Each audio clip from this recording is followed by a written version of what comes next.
Hello and welcome. This is Let's Talk George Floyd Protests. My name is Mike, I'm the host. I'm here with Wasta. Wasta is a learning community.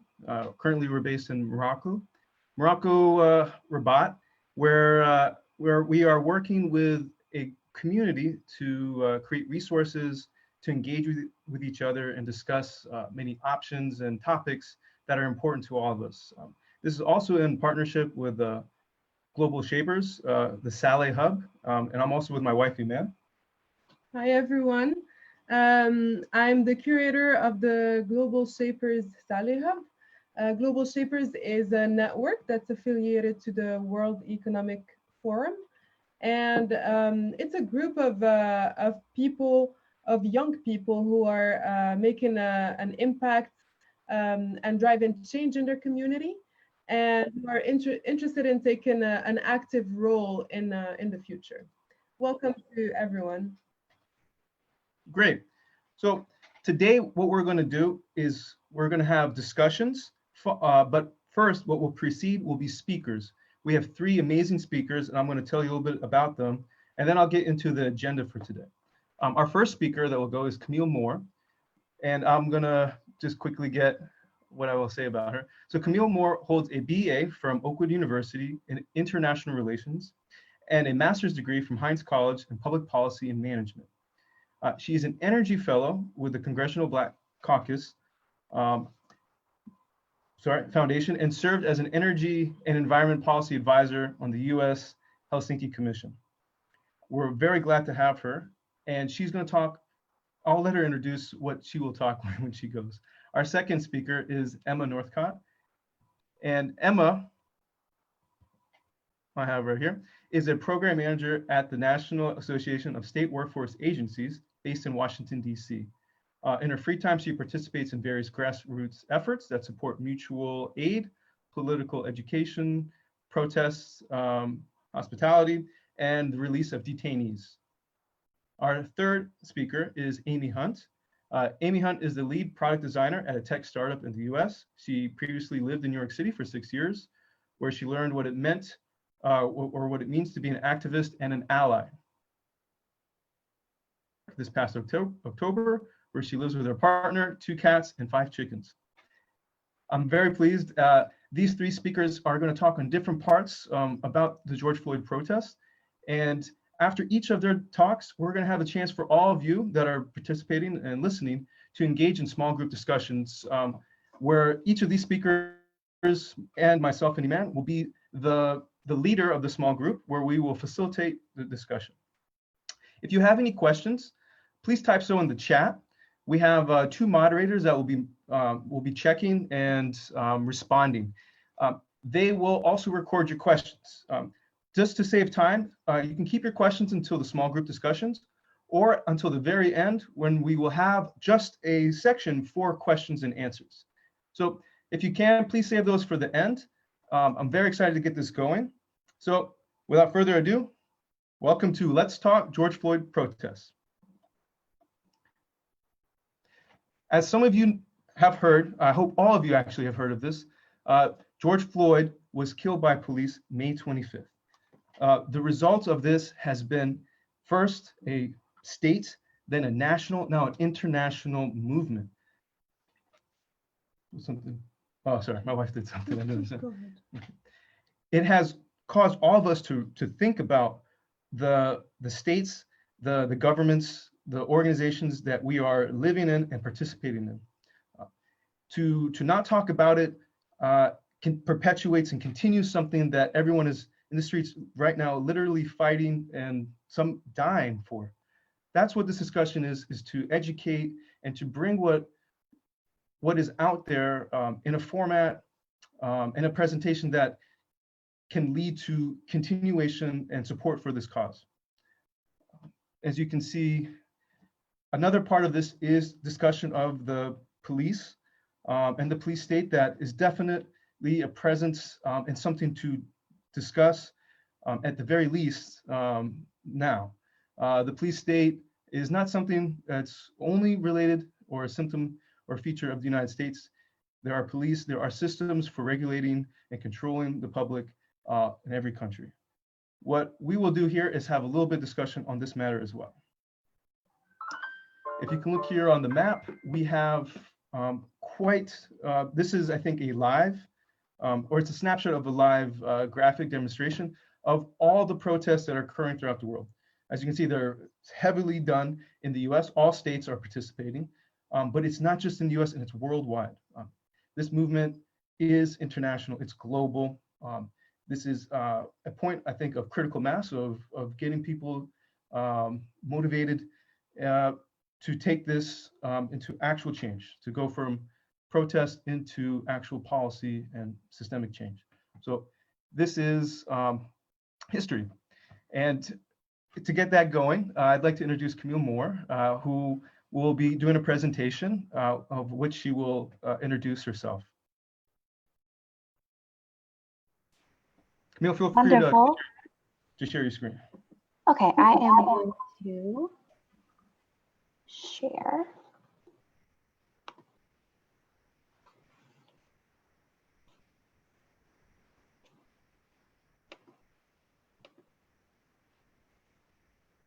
Okay.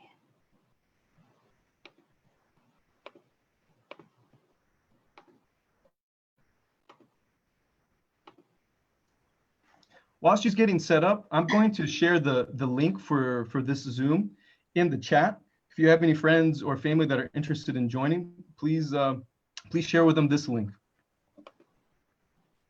Thank you so much, Michael, for helping me out there. I believe my screen is shared, and I hope everyone can hear me. Yes, we can hear you and see your screen. Fantastic. I just want to say thank you so much for being considered to be a part of this amazing opportunity. There are so many discussions being had, and I think that there is no better time to educate ourselves on this moment, the power of this moment, the power of everything that we have exposure and access to as global citizens, as citizens that are part of our local communities. It is so important that we understand and learn more about each other. So today I'm going to be talking about protest to policy. I thought it would be an amazing opportunity to just give a short entree into not only this global movement, but of course how it started.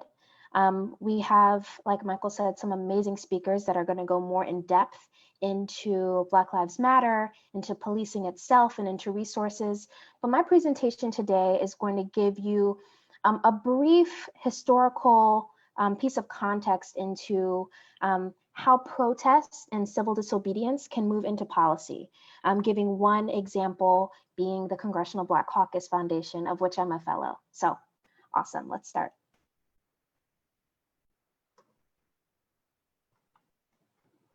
If I can switch to my next slide. Okay, it maybe just takes a second. So first of all, 2020, congratulations for everyone who has made it to June of 2020. I don't know if any of us expected what is currently happening. Words like unprecedented, never seen before, those are, I think, just the tip of the iceberg when it comes to the economic shifts, the cultural shifts, the societal shifts that are here and that are coming. So as we all know and understand, and probably one of the reasons why we're here via Zoom is because of the COVID-19 pandemic, which has claimed millions of lives across the globe, and of which cases are still rising. So that, I think, is something that goes without saying, that adds definitely a lot of context to this moment. Especially here in the United States, there are a lot of people of color, especially the Black community in certain regions of the US that are being very hard hit by the COVID-19 pandemic. Unemployment as a result of COVID-19 is also at very high and unprecedented levels. It has since come down from 14%, but 13% of people in the United States are without employment. That also means that a large portion of those individuals are not covered by healthcare. So this is a very interesting moment in the US when it comes to relief and stimulus. Of course, the November 2020 elections. We have presidential, Senate, and House elections. Those are for the individuals individuals that we send to Washington, D.C., a lot of seats are up for grabs. So this is also a very important moment. And also 2020 starts the decade of action. By 2030, the world hopes to reach a certain level of participation in climate action. And so there are a lot of multilateral institutions very much so invested in making inroads in 2020. So I hope all of this kind of sets the framework for the level of uncertainty that people have about their government here in the United States. I found this very interesting. 8%, only 8% of individuals who are 18 to 29 believe that the government is working as it should.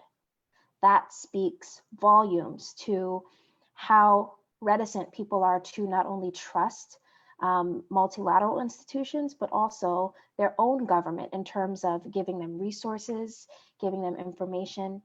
And I think it very much so sets the stage for the recent protests we've seen here in the US. So we quote this man a lot, and I know that you all are probably very familiar with Reverend Dr. Martin Luther King.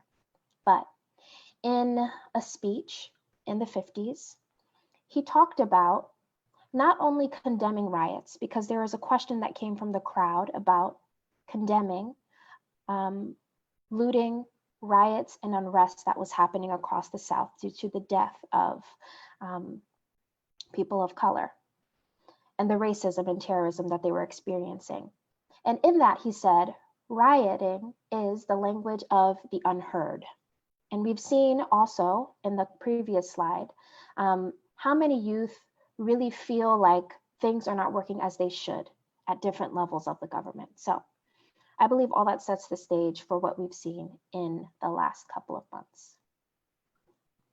The killing of George Floyd and also Ahmaud Arbery and also Breonna Taylor in a span of a couple of months. Yes, it is about police brutality, but it also, I think, signaled across the world the need for action in several spaces. We saw several different countries come forward and organize protests. This is Hong Kong, this is Japan, this is the Netherlands, this is India, this is Germany, all of them speaking about and to the movement of Black Lives Matter, all of them speaking about police brutality. So there's a common thread here and a need for global action. The slide is coming.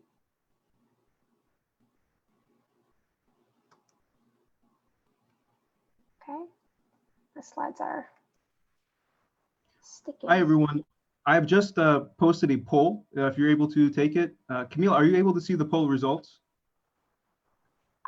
So I had a slide pop up with the poll. I can share those with you. I can send those to you in the chat. Okay. So in the United States, we're talking a lot about a double pandemic, and that would unfortunately be the newest pandemic, which is COVID-19, but also police brutality in terms of your likelihood of being killed by the police. So we have two graphs here that give a short understanding of your likelihood of being killed if you're an African American, as opposed to deaths that you would encounter being someone who's of a white background. So those numbers are clearly disparate in the way that they appear. There are some who would argue that there are more white individuals killed by the police every year. This is a true fact, but we would see that per capita and statistically, the proportion of African Americans killed in the United States versus the proportion of those who are not African American killed in the United States also shows equally disparate numbers. The second graph looks at the state of Georgia and your likelihood of dying from COVID-19 as a result of your race. So we are talking protest to policy.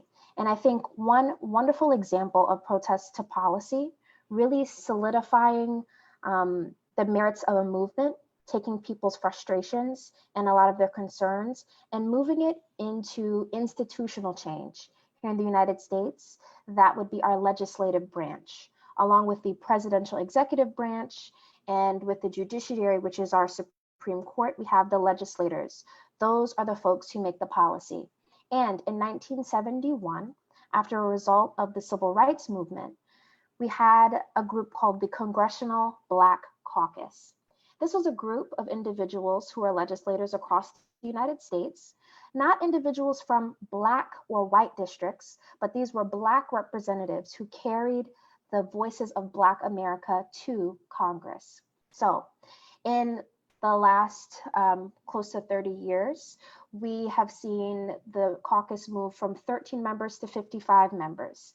They call themselves the Conscience of the Congress. And here at the bottom, you can see two pictures of the starting lineup of Congressional Black Caucus members and the larger. We have a wonderful example here of Representative John Lewis, who started actually his civic engagement as a protester. The top picture is Mr. Lewis on the Edmund Pettus Bridge in Selma, Alabama. This is actually where he was clubbed and beaten by police. That started his activism. He became an organizer. He worked alongside King, Rustard Bayard, leaders of the movement, and today he is still a congressman out of Georgia. So,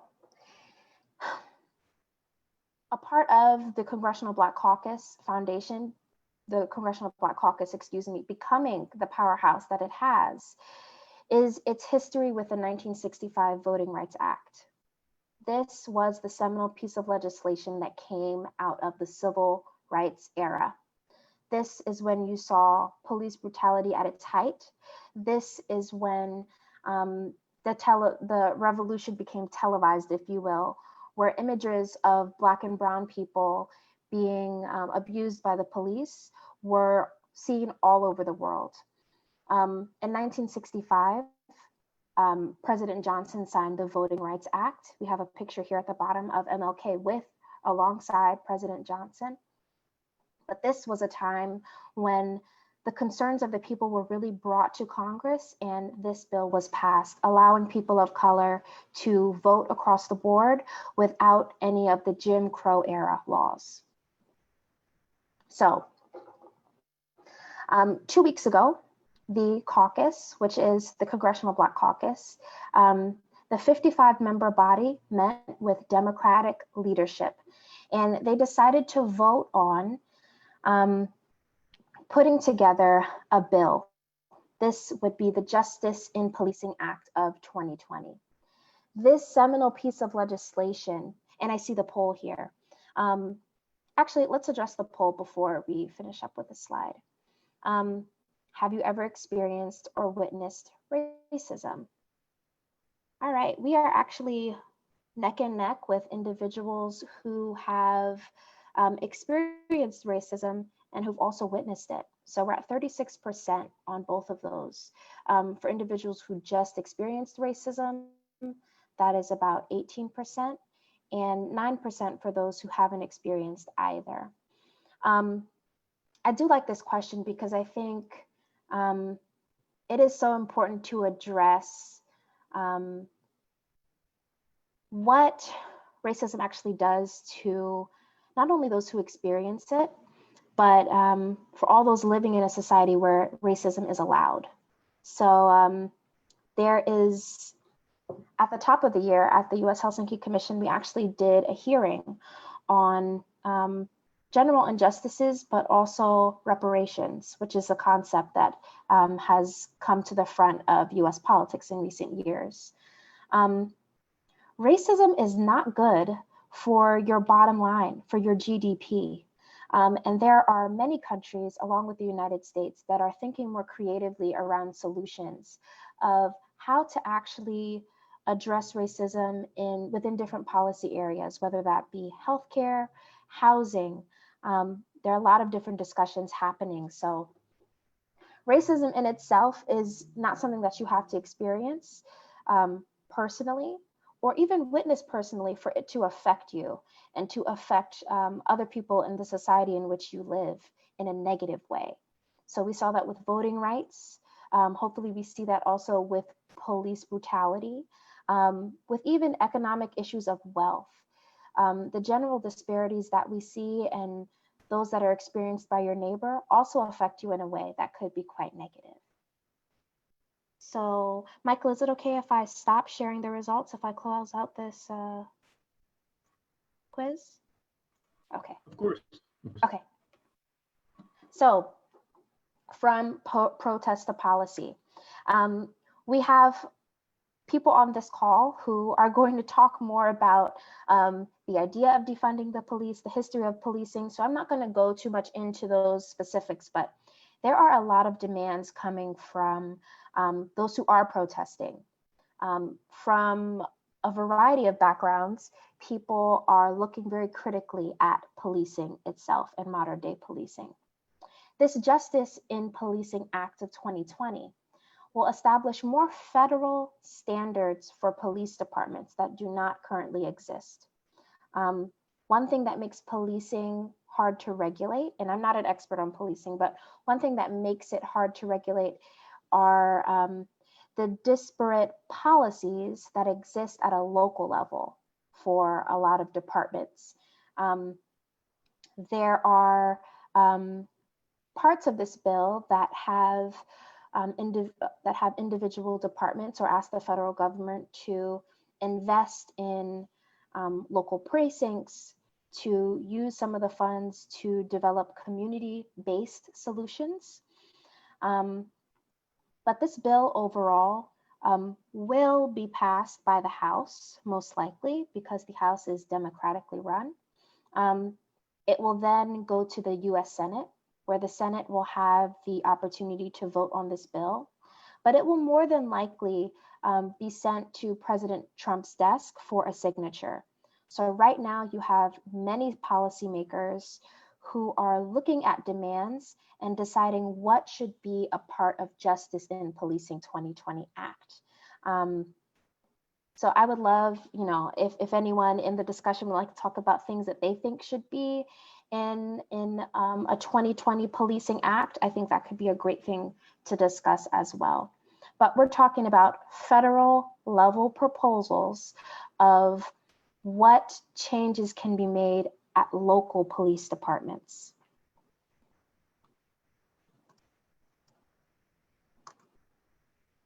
Again, we're sticking.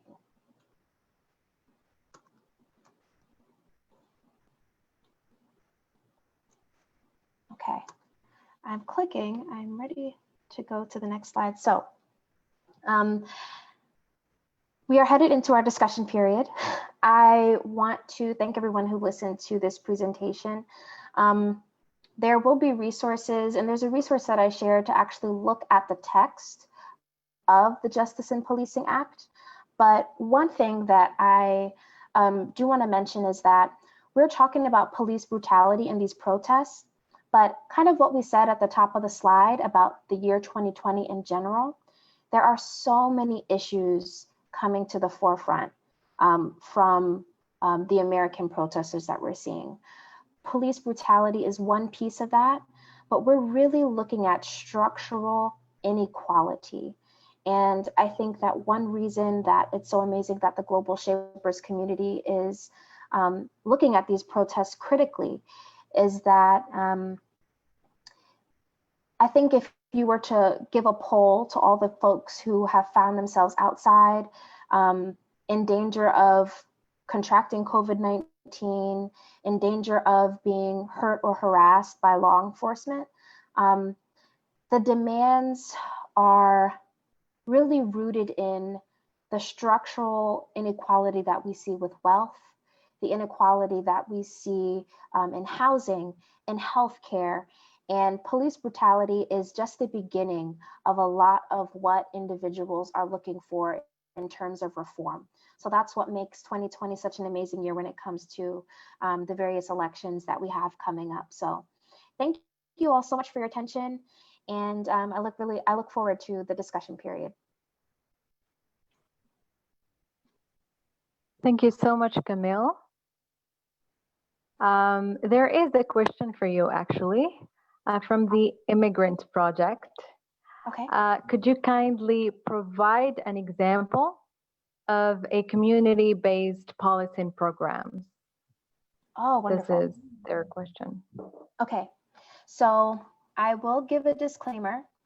I am not a criminal justice reform policy expert. My policy background is more focused in energy, and I would say workforce or labor issues.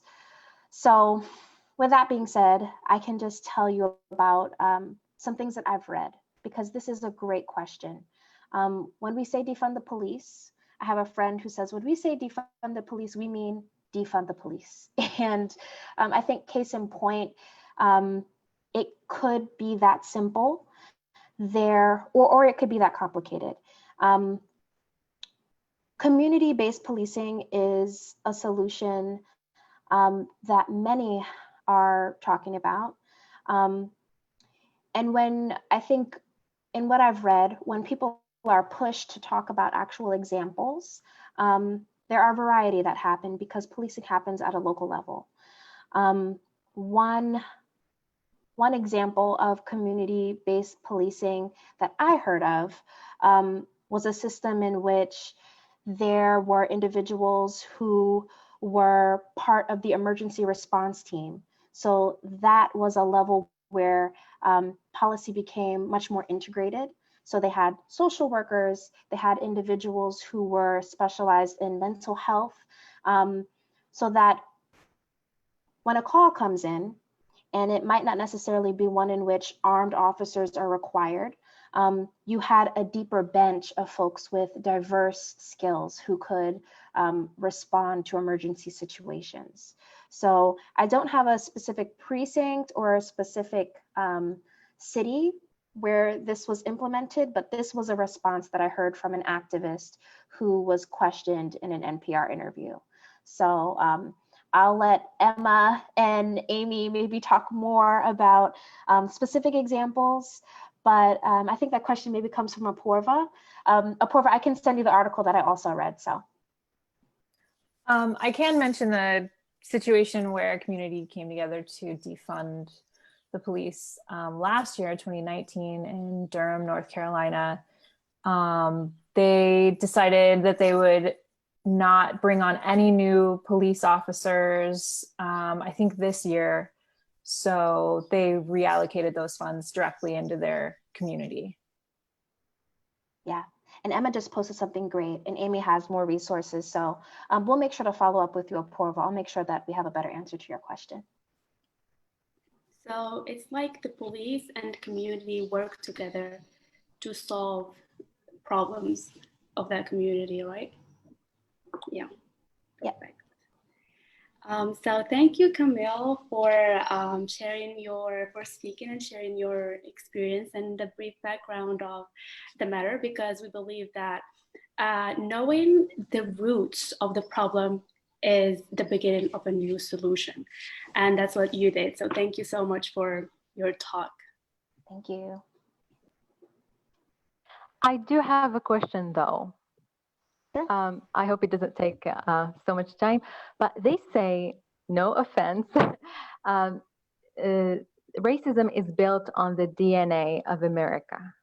Do you think after these protests and after everything that is going on there, do you think there will be a change? I mean, finally, after all these years, do you think there will be like an extreme change?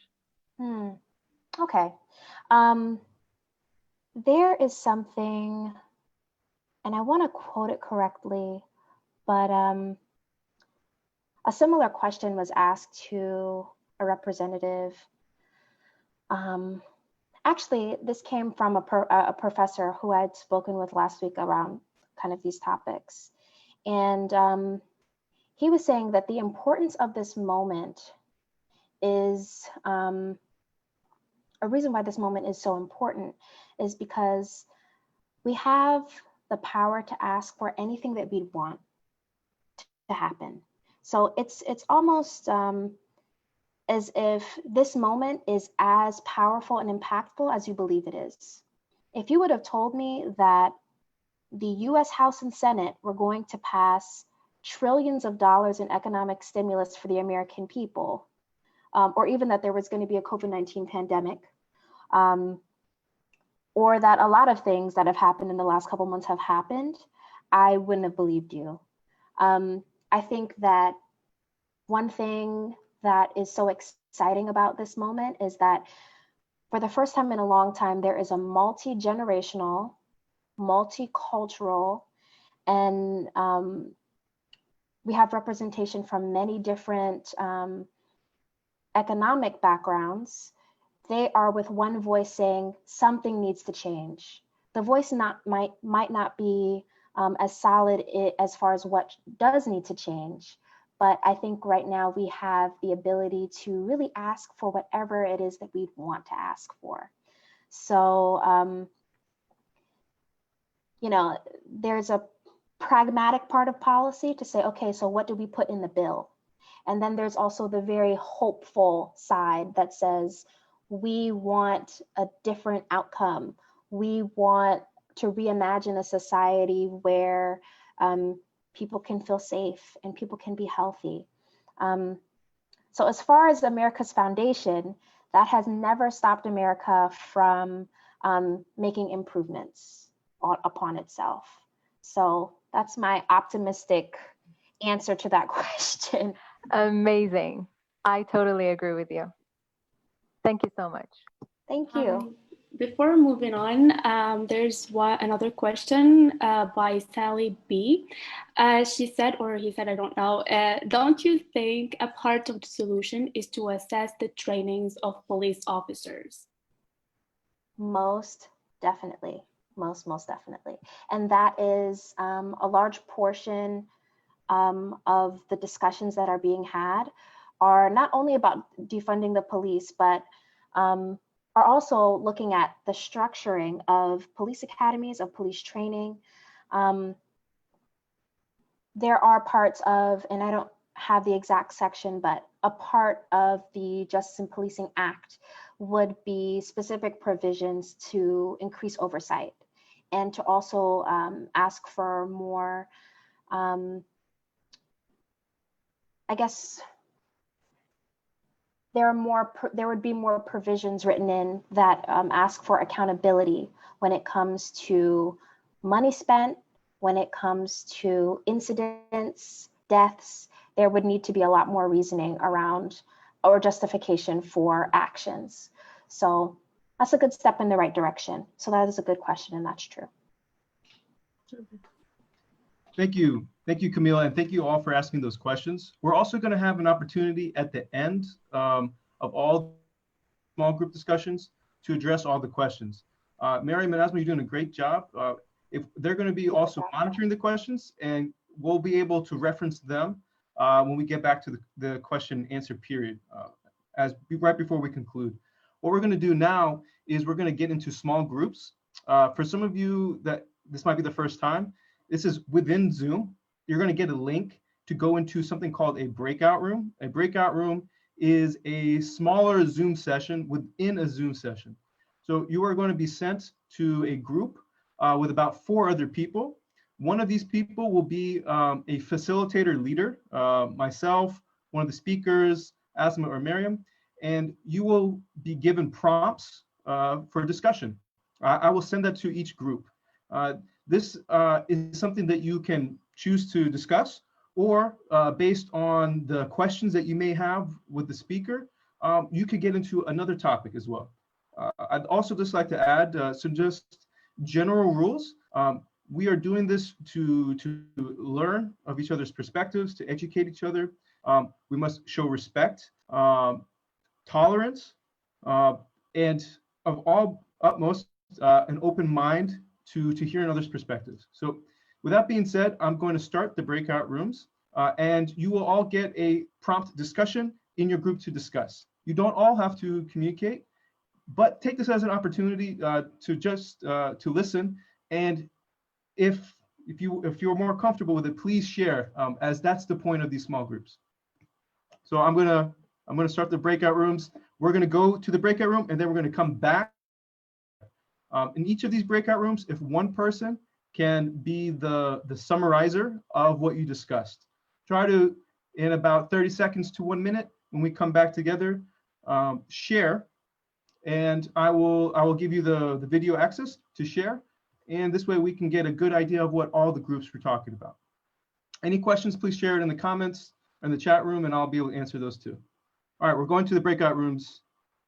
I'm going to give, I will say for the first breakout session, I'll give 7 minutes, and we'll see if we need more time.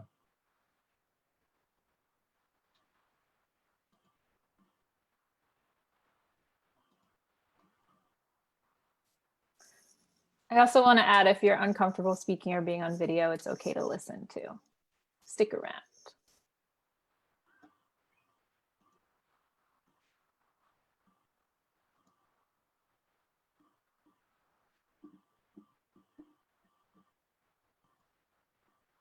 So I'm actually adding everyone. Just a moment, we have more people joining. Just want to make sure everyone is assigned to a group. If anyone does have a question, this will take about maybe 2 or 3 more minutes. If anyone has a question, or if any of the co-hosts has a point to make, just in the short interim, please use this free time too.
All right, I've sent all of you the request to join your breakout rooms.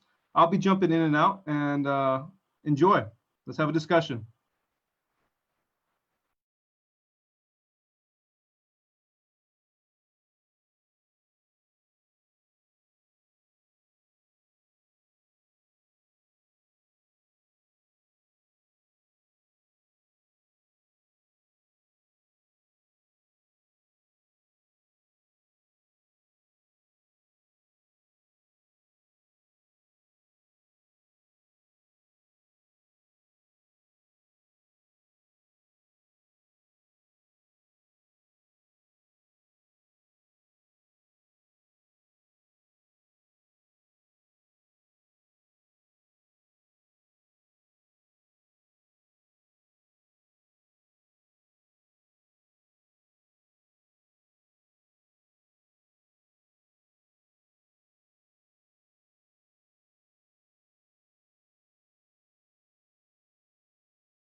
Hi, Ahmed and Emma. I'm attempting to send you into your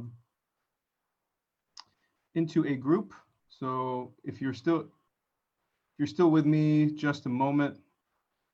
I believe you were in, which group were you for?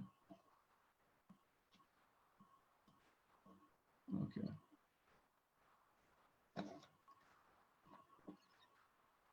Oh, you know, the prompts that you gave, I don't think I have them. Oh yeah, I typed them out here.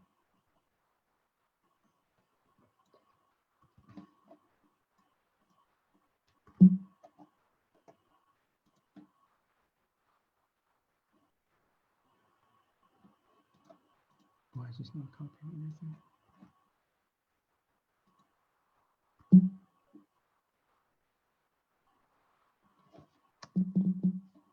Hmm.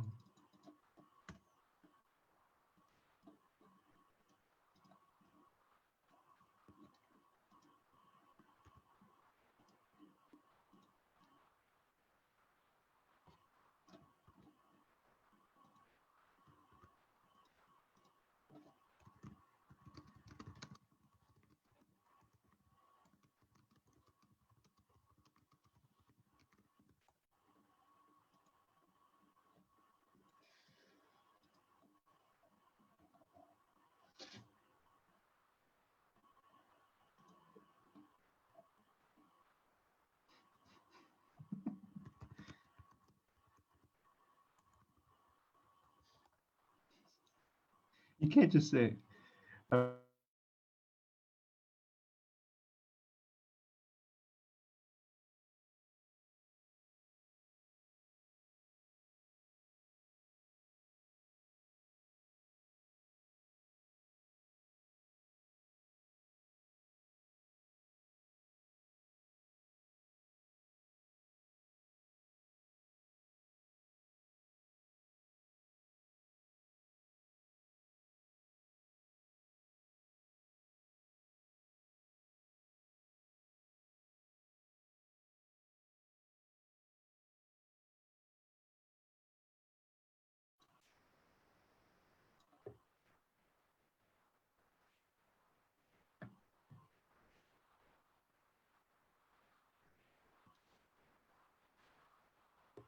hi, if you're with me, we're doing small group discussions. I've assigned all of you into a small group, except for one. If you're unassigned, let me know. I can move you.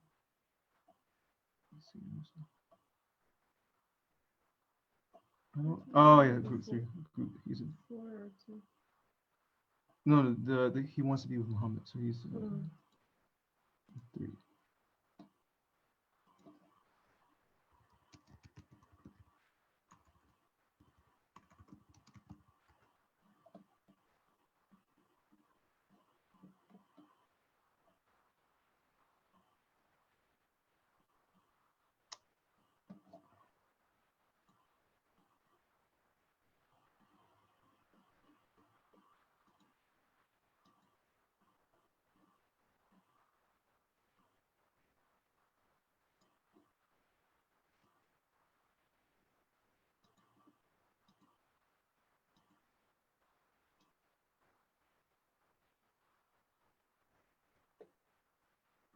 Hey Camille, is your group finished? We are finished. We were trying to figure out how to click back into the, yes, Thermine is here. Mohammed is here. Okay. All right. So in about 60 seconds, everyone's going to be coming back. And we can discuss if we want to do this another 2 times. But I think what we're going to do is we're going to save the breakout discussion for Emma's and Amy's and just combine it at the end for kind of more of a reflection. But I hope it was good. We're going to have to wait just a few more seconds while everyone else gets connected. I mean, with Zoom and a lot of other applications going on, and also internet, I think there's some delay and some glitches. Emma, were you able to get into your group? I saw many times you were trying to log in. I hope you were able to at the end. Oh, you're muted. Let me make you co-host again. Okay.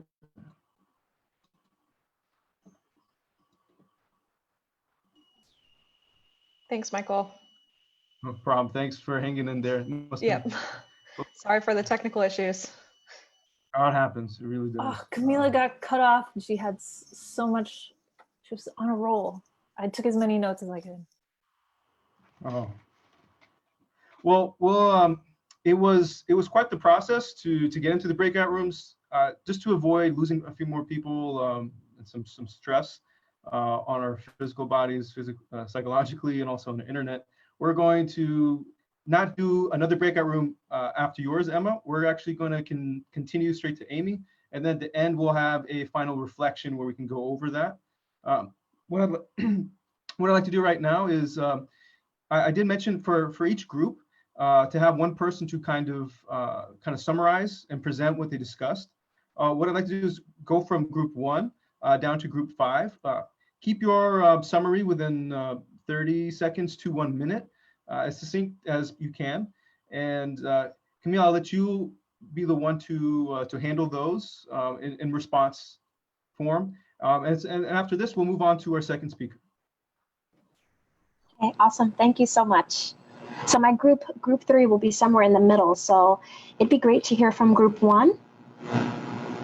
I was in group 1. We didn't get a chance to establish, but I took notes. Dana and Camila had a lot of great suggestions. You know, I think for Dana, she really felt like the body cams, like maybe they could have operators, maybe similar to indicators on a car where it says, you know, you're slow down, you're moving too fast. People are, maybe it's even live and people can take note of your behavior so we can see exactly what's going on, and maybe the audio can be improved. And, you know, even on a car, like dash cameras can indicate like, you know, you're getting too close. So I think this could be a similar technology.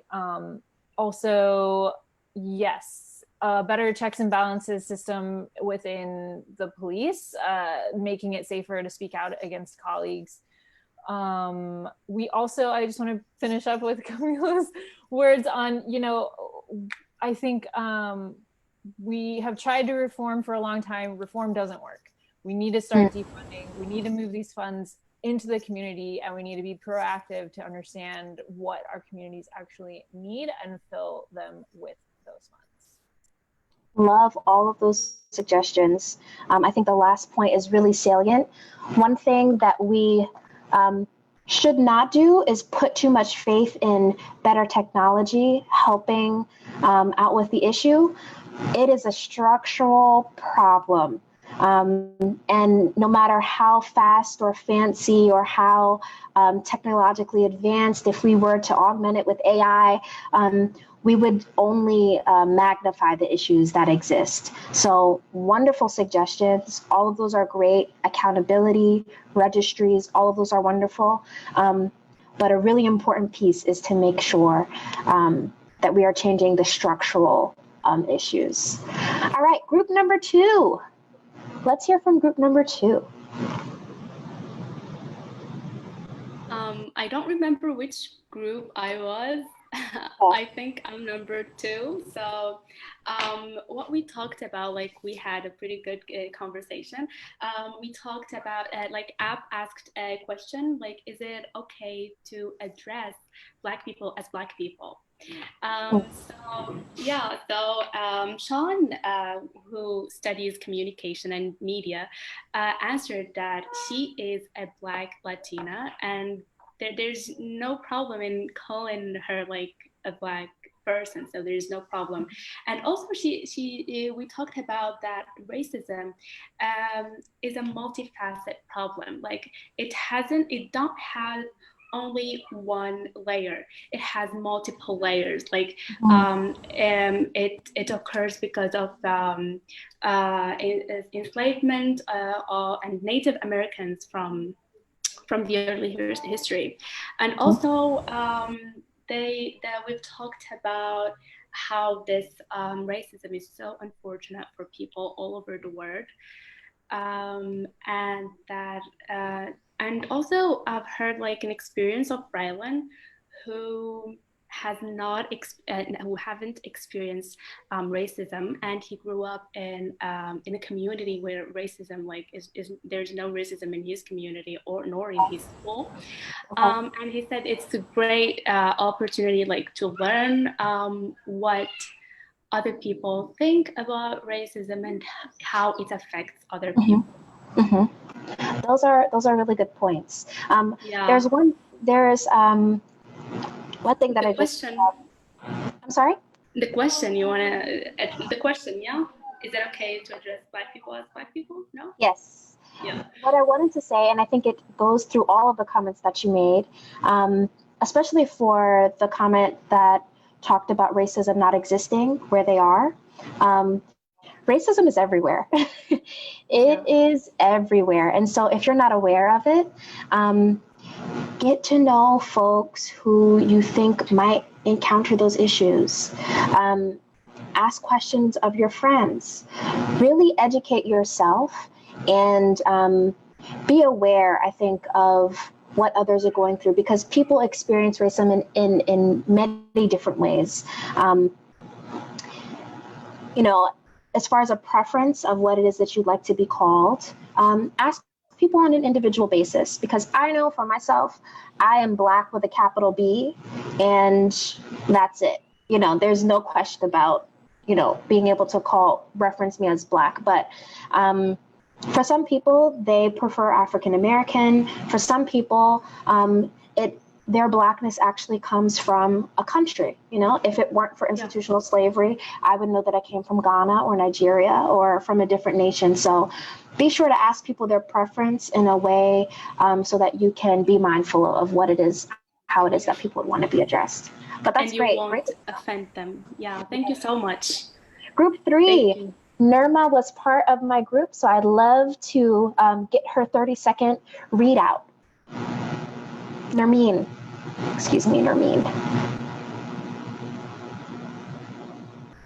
Oh, you are still muted. And get ready, group 4. Nermeen, were you given a signal? Okay. There you are. Can you hear me now? Yes. Well, I told you I felt horrible when I saw the video and everything go down. It wasn't very pleasant to see. And since I told you I see racism happen every day in front of me, I told you I was shocked, but I wasn't really surprised, especially with how racism is in the US. It didn't really surprise me that happened, knowing that Black people get really harassed, if I can say that, by the police. So the video was kind of tough to see and to watch. The news were also tough to take. But as I told you, I think it's also a good thing, because now all the protests are happening, and for sure a change is going to happen due to everything, even though it sucks that it had to happen this way. But throughout history, it's always, some people go and protests happen, and change happens and it comes to stay. So I hope with this that a change comes to stay and we can actually see more equality to Black people in general and any race in general, because racism is not about just Black people. It's also for Chinese, Asian people, and everywhere. So it would be very nice to see things get better concerning racism in the US and everywhere, really. Awesome. Thank you, Nermeen. And we need more people like you who are going to be aware of what it is that the folks around them are going through and who are going to be willing to put in the work. So very excited to hear what you have to say. Group 4.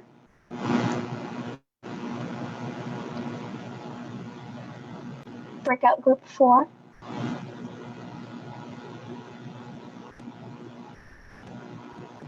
I think I was in that breakout and Ridima, but I was having tech issues. So Ridima, did you want to present anything?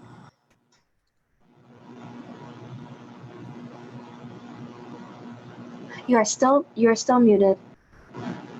Yes. The moment I got the prompt, I think after about 5 seconds, Emma got in, and then after about 15, 30 seconds, we got out. So I didn't really do anything, but I don't know what to say, but I can just share my thoughts perhaps, that I'm in India, and when the news broke out, honestly, so many things are happening all the time that for a second I was like, okay, another incident. And these sort of things also happen in India. They are not necessarily because of the color of the skin, but there are different kinds of discrimination. And when the movement got started and the protests started happening and they just spread out across the US, outside the US, then it was really interesting. And I personally felt really nice because I felt that probably this will lead to some change. I am not very optimistic about a lot of things changing very fast. Okay.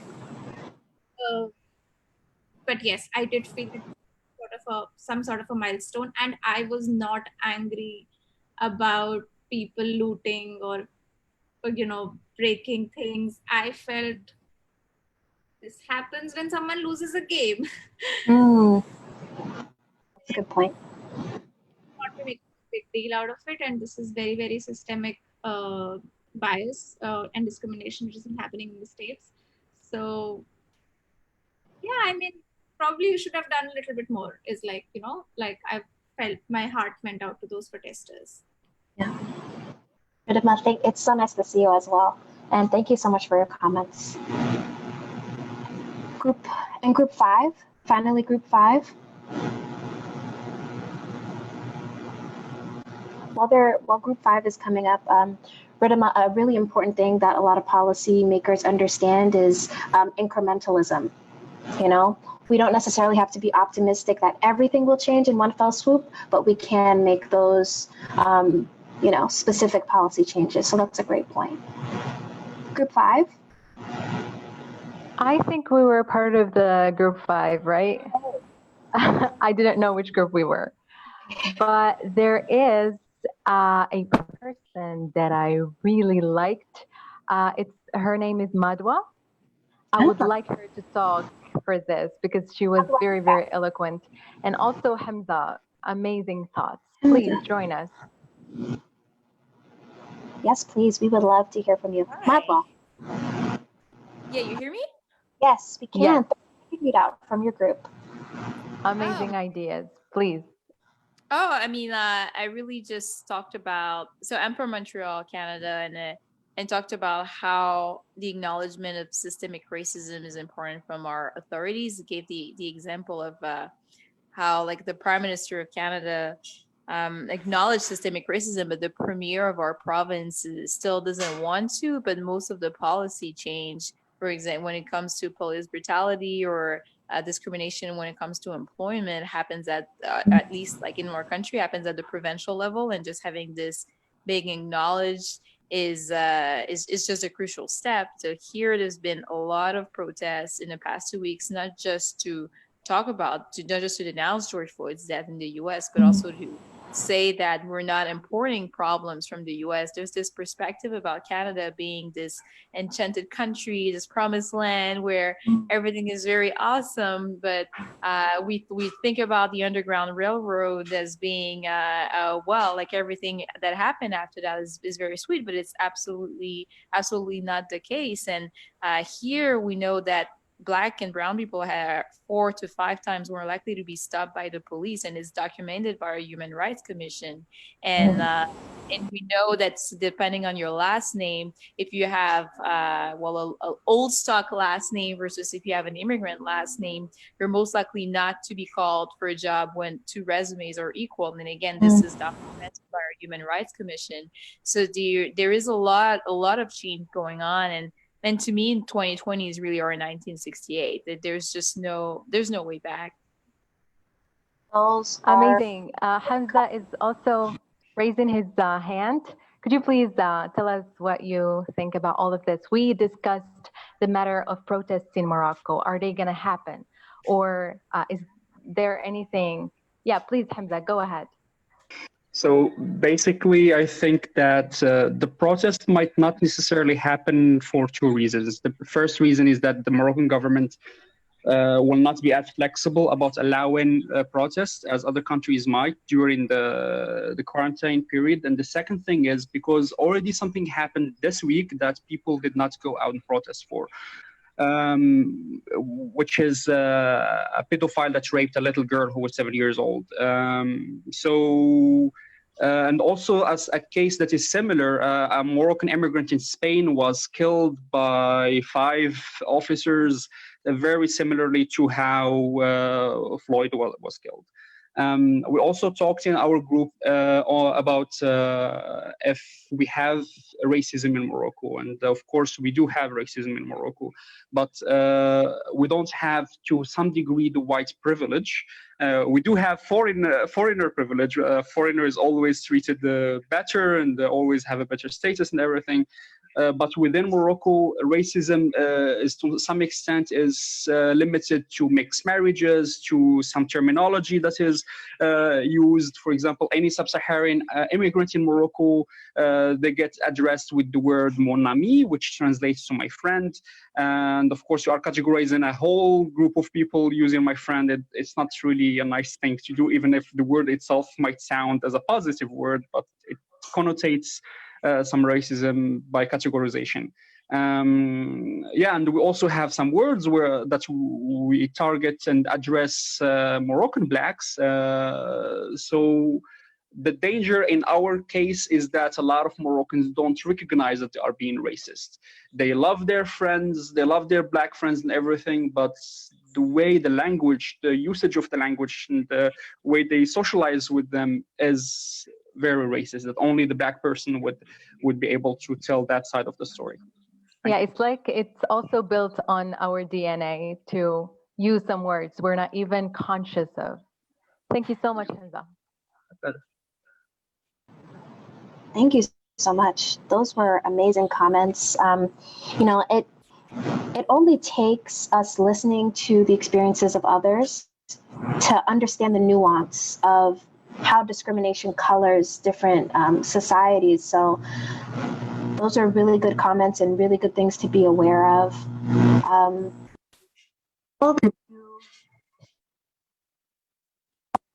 Groups.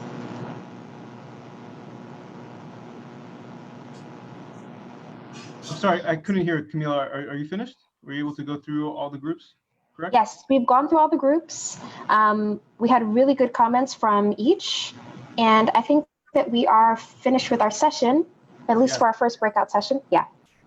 So just some changes, because we are 100% definitely going to go over the time that we had originally allotted for this discussion, which is not a problem at all. But just to continue this and to make sure we get all the speakers in, you know, they had afforded an hour and a half, so I don't want to cause any interruption for their planned schedules.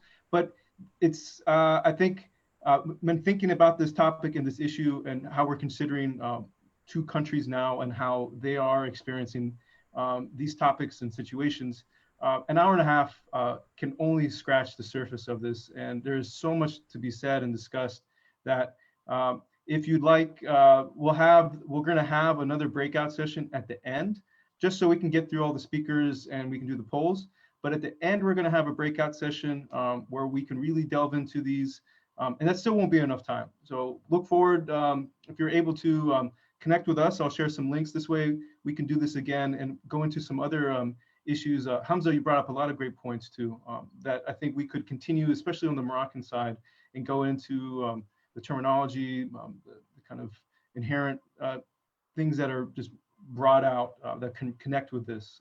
So keep that going. What we're going to do next is I'm going to introduce the second speaker, Emma. She will share her screen and her presentation. During this, I will give a poll, and then immediately following Emma, we'll move into our third and last speaker, Amy. So let's keep going. This is wonderful. It's great. I love the ideas and the comments. I have to apologize if anyone saw the chat room. Please don't look in the chat room now if you didn't know about it. But we did have some Zoom bombers come in and leave some comments. So I apologize for that. But that being said, let's just go on to Emma. Thank you. Thanks, Michael. And can you hear me and see my screen? Yes, can everyone hear? Okay, great.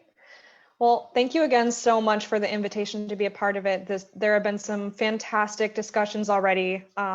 I really enjoyed Camille's presentation, and I know Amy has lots of great stuff to talk about too, so I'll try to keep this brief.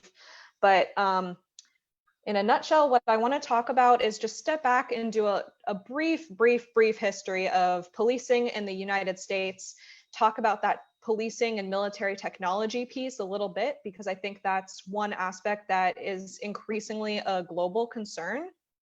And then end with what some of the protester demands are and what we're seeing on the ground. So can you all hear me? I'm seeing something in the chat, but it's hard to pull up. Okay. And I will just provide a little bit about my position. I'm certainly not an expert on this, and everything that is in this presentation I've learned from Black people, Indigenous people, and other people of color who are activists and organizers on the ground, as well as educators. So Amy has created a wonderful resource that I think we'll share at the end, and I've populated some additional resources for further reading if you're interested. So for the history of US policing, for those of you who are not aware, we have a constitution that has not been amended nearly as many times as the constitutions of most other countries around the world. But there was the 13th Amendment to the US Constitution in 1864, which abolished slavery and involuntary servitude, except as a punishment for crime. So this is a major loophole that has led to the rise of many of the policing tactics and the huge, what we call the prison industrial complex, the system of policing, mass incarceration, and companies that profit from mass incarceration and use prisoners for labor. There is not a single era in US history in which the police have not been a force of violence against Black people and other people of color. Policing emerged in the South from the slave patrols. The original police were slave catchers. And in the North, the very first citywide police departments in the mid 1800s were formed to quash labor strikes and riots against the rich. And I'm sure many of you know that while the US represents about 5% of the world's population, we have over 20% of the world's prisoners. So this system disproportionately targets Black people and people of color. I put a Minneapolis specific example here because this is where the George Floyd protests originated. Black people make up 19% of the Minneapolis population, but we're on the receiving end of 58% of the city's police use of force incidents. And this is a trend that holds true across the country. Black people, Indigenous people, and other people of color like Latinos are much more likely than white people to be stopped by police, searched, arrested, convicted, and sentenced. And the sentences that they do receive tend to be more harsh than those of white people for similar crimes. So here on this graph, you see just the huge surge in the state and federal prison population over the last about 100 years. And as spending on the police has increased to match this incarceration trend, federal aid to cities has shrunk for anti-poverty programs and social services. So increasingly, police have been added to the roles of managing domestic violence and substance abuse, and of responding to growing homeless populations and keeping students safe in schools. So part of this enormous police expenditure compared to the general fund expenditure is based on this notion that armed police officers are the primary method of protecting communities and tamping down crime. But these police budgets rise even as crimes go down. And some will say that this is a causal relationship, meaning that there are more police and that is why crime is going down. But the data doesn't quite bear that out. Interestingly, many people polled in the United States think that crime is going up, even though it's been going down consistently for the last 30 years. Most crimes are also not reported to police in the first place, and the national clearance rate for crimes in 2018 was 46% for violent crimes and 18% for property crimes. So there's this huge expenditure on police when if we are paying for them to solve crimes, they're not very effective in doing that. So to get into the technology piece a bit and talk about why policing on its own is not just a matter of individual police officers being biased against people of color. There is this whole system of capitalism and multiple forces that go into the systems of policing that we have today. So when we're evaluating any reforms, there's a prison abolitionist named Mariam Kaba who, like Camille was mentioning before, says we should always oppose reforms that rely on technology because they usually mean much more money for police departments. Things like body cameras and facial recognition software have not really proven to be effective at reducing crimes. Police officers tend to turn off their body cameras. That's happened just in the last couple of weeks. Large companies tend to profit on these types of technologies like Amazon, IBM, and Microsoft. There have been studies out of MIT that find that the facial analysis technology has gender and race bias as well. And we're also seeing that many of these technologies are being exported across the globe. Another issue is the system of vendors, lobbyists, and suppliers that contribute to the for-profit prison system in the United States, which represents a small percentage of the overall percentage of America's incarcerated population, but it has grown disproportionately. Even in public prisons, which are mostly organized at the state level, vendors turn a profit on prison supplies, technologies to call loved ones, and things like that. And companies and governments also have a financial incentive to use prison labor. For example, the California inmates are called upon to fight wildfires, and they're paid about $3 a day to do that. And if they have felony convictions, then they can't become paid firefighters after they're released. So that harkens back to the 13th Amendment loophole. So these are just some examples of technologies that are used. It's hard to know the exact scope of these technologies and the data that is being used because police departments worry about the public perceptions as well as security issues. But we know that these types of technologies are growing. Some examples are social media mapping and network mapping so that police can identify people that they believe might commit a crime in the future and then do predictive targeting. So here is just a sample called PredPol. It's a company that provides tracking solutions and algorithms that enable predictive policing. And I see we have a poll up. Have you ever experienced or witnessed police brutality? And some responses have come in. 4 people say they have never experienced nor witnessed police brutality.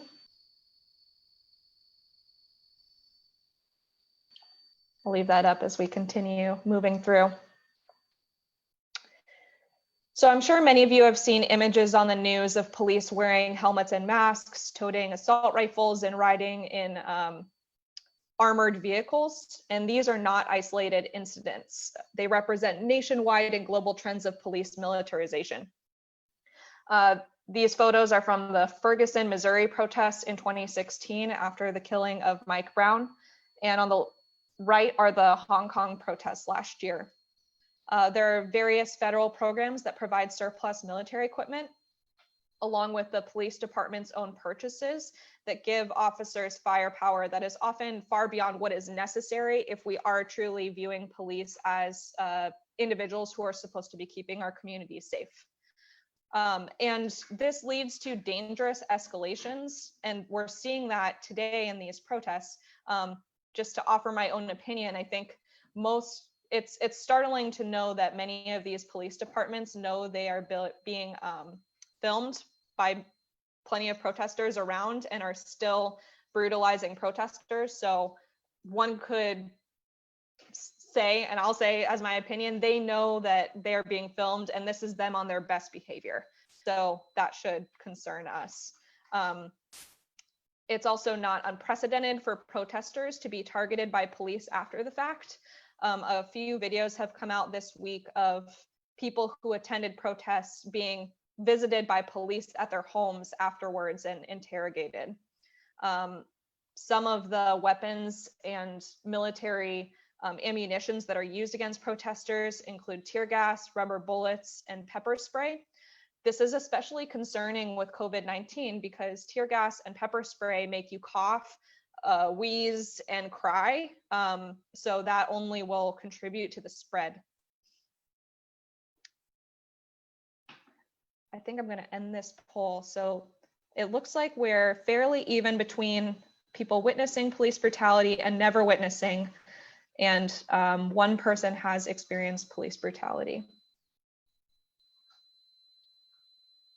Oops.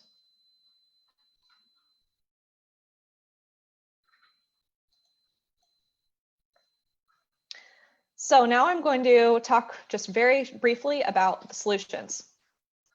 I'm going to use Black Lives Matter DC as an example because I'm based in DC and those are the ones I'm most familiar with. But this is just a sample of some of the solutions that are out there. Black Lives Matter DC and some of the related projects have called to defund the police. The proposed 2020 DC budget has an increase for the police department while cutting violence prevention programs.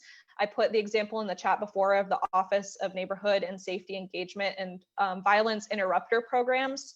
So Black Lives Matter DC is calling for increased funding for those types of programs while lowering funding for police. Also demilitarizing the police for the reasons I just described. Not building any new jails. There is a budget proposal to build a new jail.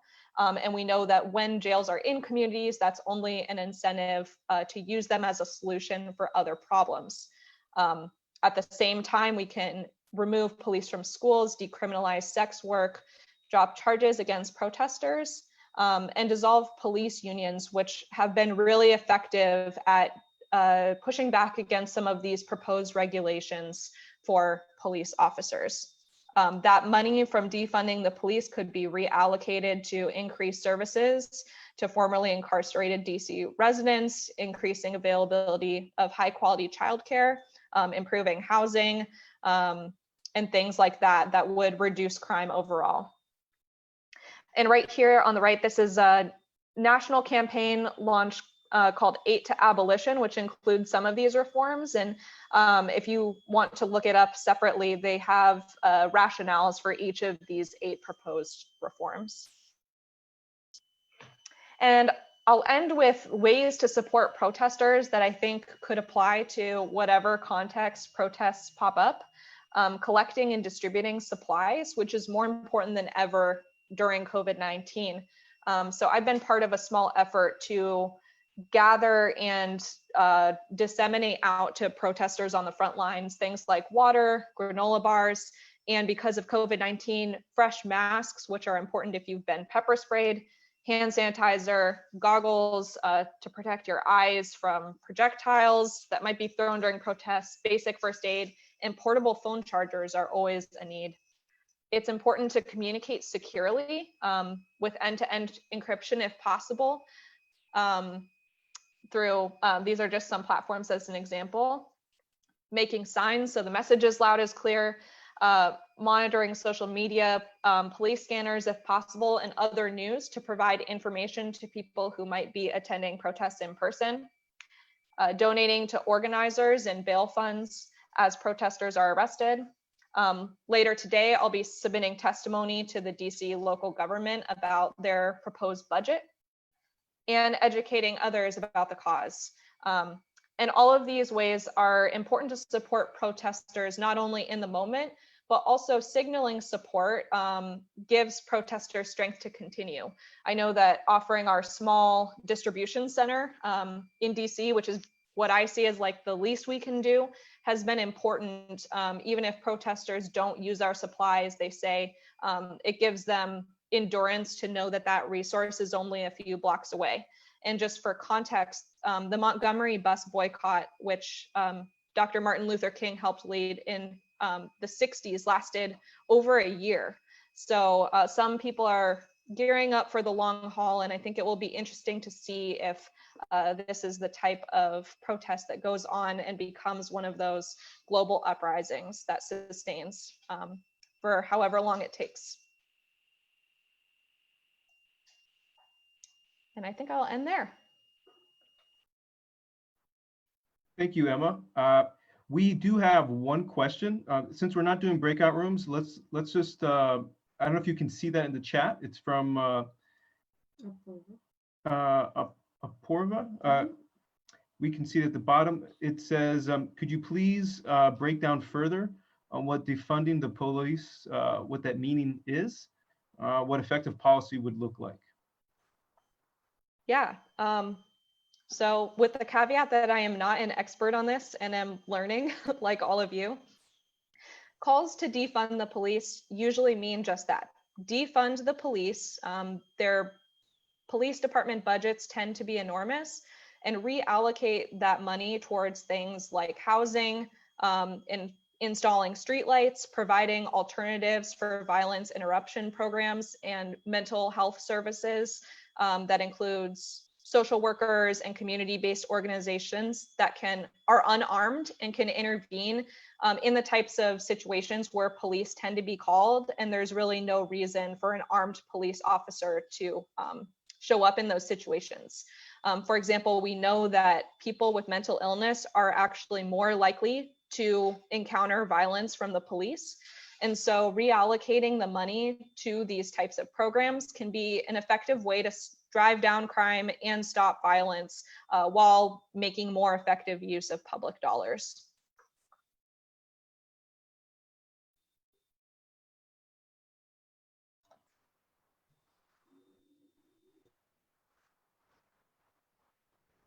Okay, thank you for that. Thank you, Emma, for not only sharing that, but also responding to this question. There's so much to discuss. We're going to take the questions for this breakout discussion, and we're going to take it to the end where we will combine the themes and topics that Emma just went over with that of Amy, who will now be sharing her presentation with you right now. Hi guys, just give me 1 second. I'll share my screen with you. Awesome. Before sharing your screen, Amy, I want to say thank you, Emma, for sharing those precious informations.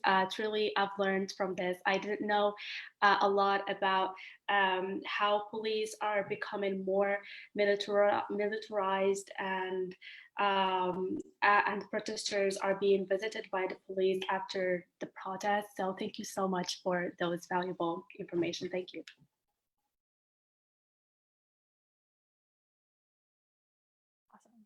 All right, can you guys hear me? I know everyone's asking that. All right, great. My name is Amy Hunt. My father is Native American and my mother is white. As a white passing woman, I have benefited from and continue to benefit from the systematic racism in America, in my country. However, I have learned and am constantly learning and listening what it means to use that benefit to be an ally to friends, coworkers, and anyone around me, especially in my community, who may need me to speak up or stand up on their behalf. I have supported Black Lives Matter since the murder of 17-year-old Trayvon Martin in 2012, and I began marching with Black Lives Matter since Sandra Bland's murder in 2015. I am constantly learning what it means to be an ally, and I'm honored to be speaking with all of you today to bring an even more global awareness and understanding to the term. What is an ally? An ally is a person who stands with or advocates for individuals and groups they are not personally a part of. An ally is always looking out for opportunities to help everyone, especially people who have less privilege and less power than you do. So to explain all of this further, I've pulled a few key excerpts from this book called The Art of Showing Up, which is by Rachel Wilkerson Miller. I'm sharing that resource in the document that Mike will pass along later, but I think that she has really just, these points just kind of start the discussion and just give the general overview, because like Mike said, we could be talking about this for, well, who knows how long, however long it takes, we'll keep talking about it. All right, so being an ally means seeing people's full identity. So believing everyone is equal and deserving of love and support and happiness is a good thing, but saying, I didn't even realize you were queer, or I don't see color, communicates that these differences don't matter. So what you probably mean is this shouldn't matter, but the reality is that it does. And it's important to acknowledge the way these identities fundamentally shape people's life experiences. And even if you mean well, saying you didn't notice subtly implies that this aspect of their identity is somehow bad or something that they wouldn't want you to notice. Being an ally means shutting down nasty jokes and comments. Some great responses to these moments might look like, you could say something like, I hope you aren't saying that because you think I agree with you. Or I hope you don't mean that like it sounds. Just these elegant, direct, and effective responses. And, you know, don't underestimate the power of just a line mouth, a double take, and or really awkward silence. You can use your body language to communicate that that is extremely not cool. Do not expect others to educate you. You need to educate yourself. Reading a few articles or listening to a podcast before having a conversation with a friend about, say, police brutality makes their life much easier and communicates respect for their time and energy. It says, I care about you and I don't want to waste your time, so I made sure to do my homework. And please note that asking a friend what you should read counts as asking a friend to educate you. So make a point to Google or take advantage of the resources that we'll share today. Being an ally means that you need to listen. When a person from a marginalized group is talking, it's a good time to not talk. But also we should all listen to people from different groups or backgrounds regularly. So look at the authors you're reading, the influencers you're following on social media, the podcasts you're listening to. Do they all look, sound, or seem alike in key ways? If so, why is that the case, and what can you do to change that? Also try to seek out a broad range of voices within these groups, because all of the people of a certain background don't necessarily share the same views. Being an ally means you hand over the mic. Sometimes showing up means speaking up on behalf of someone else who can't or is afraid to. Other times you should seek to amplify the voices of people whose lived experiences are being discussed. If you're not sure, ask what they'd prefer. Regardless, make a point not to center your feelings or your experiences. Keep the focus on others. You can also apply ring theory here. Dump your thoughts and feelings out to the people who are not marginalized versus into the people at the center of the ring in a given situation. When you need help or support, lean on other allies. There will be times when you as an ally might feel overwhelmed, confused, or even defensive, and you'll need to work through or process those feelings with someone. I highly recommend therapy, but I know that's not available to everyone. So a person in the marginalized group affected really isn't the right audience for this at all whatsoever. So buddy up with some other allies who you trust and make a point to talk to them about what to do about, say, being called out by someone who is in a marginalized group. Love a learning opportunity. That's another thing. We're gonna mess up. We're not gonna do this right, but all we can do is accept that and keep moving and keep learning and take notes. Besides being kind, it's actually just more effective because your fellow allies will probably have the best advice for you in these moments, as they've likely experienced some version of what you're going through. So these are just some great key points from that book I mentioned. Next, I'm going to share with you some words from someone in my community, an activist that I look up to, who I was actually at a protest yesterday where he spoke, and just so I love this kid so much, and I just feel like his message to our community and to allies right now is just something everyone needs to hear. I highly recommend you following him on Instagram, but I'm gonna go ahead and play this. I hope you can hear it, but let me know if you can't.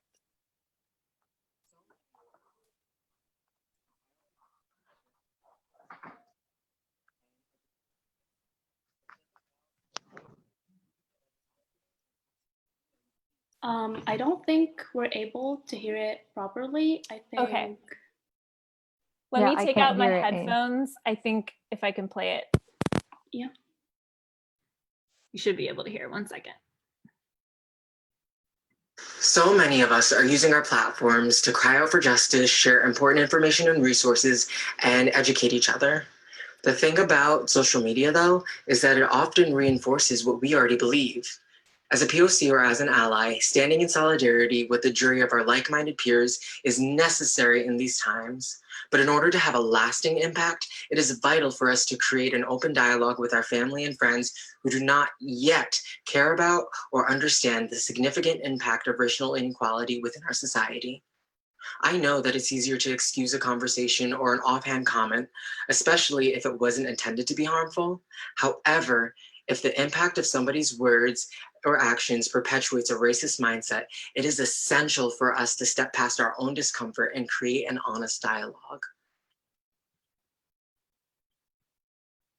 As humans, it's not always easy for us to understand issues that we don't feel impact our own lives. But I see so many of you who have found it within yourselves to not only care, but to take action. If we commit to the idea that it's possible to change someone's mind, the impact that you'll have in this fight for justice and equality will be lasting. I absolutely. So I have been really inspired by that message lately. I've really been trying to have those conversations with my friends and family, but it's so hard to, it was hard to then turn that off and just have to, and then go to work. So I was lucky enough at my job to create an initiative called Action at Work. So this is just an opportunity for you to take your activism in your community and with your friends and family into the workplace. So yes, let me just see where I am in my notes here. Awesome. Yes, so after the events of the past few weeks, I just couldn't stay silent at work any longer. I reached out with and worked with my HR department, Human Resources Department, to create a new initiative called Action Fridays. So part of using my privilege every day means that I need to be an active ally to my Black and POC coworkers. I found this initiative to be a great way to start that conversation and put pressure on my majority white coworkers to take action and be thinking about allyship every single week. I put together a document to provide our employees with resources and action items that they might not have otherwise had access to or been familiar with. I based this document on Black Lives Matter's action items, but also included podcasts on racism, implicit bias tests, dismantling inner white supremacy training programs, and resources to talk to children. Participation in Action Fridays at my job is voluntary, and we allow everyone at the company to contribute to the resource sheet so that it is a living document moving forward. Every Friday, we stop work for at least 30 minutes to complete 2 to 3 action items in the document. This can mean donating, signing petitions, emailing representatives, reading an article, or having a conversation with a friend about racism. As allies, we need to start amplifying the voices of people of color, not only in the world around us, but also in the workplace. As an ally, if someone is not in the room, we need to mention their names in meetings and nominate them for promotions and leadership roles. If you are responsible for hiring, we should ensure that we are considering a diverse group of candidates and hold our organizations accountable for any hiring biases. We need to actively identify injustices in the workplace and address them. It is also important to check in with our Black and POC coworkers to let them know that we are here to support them and speak up for them in any way. So I hope all this info has been helpful. With this, I'm going to stop talking and go back to listening. So I hope this has been helpful. And again, we're going to share the resources document with you guys at the end of this session. But thank you so much for your time and your space. I appreciate it.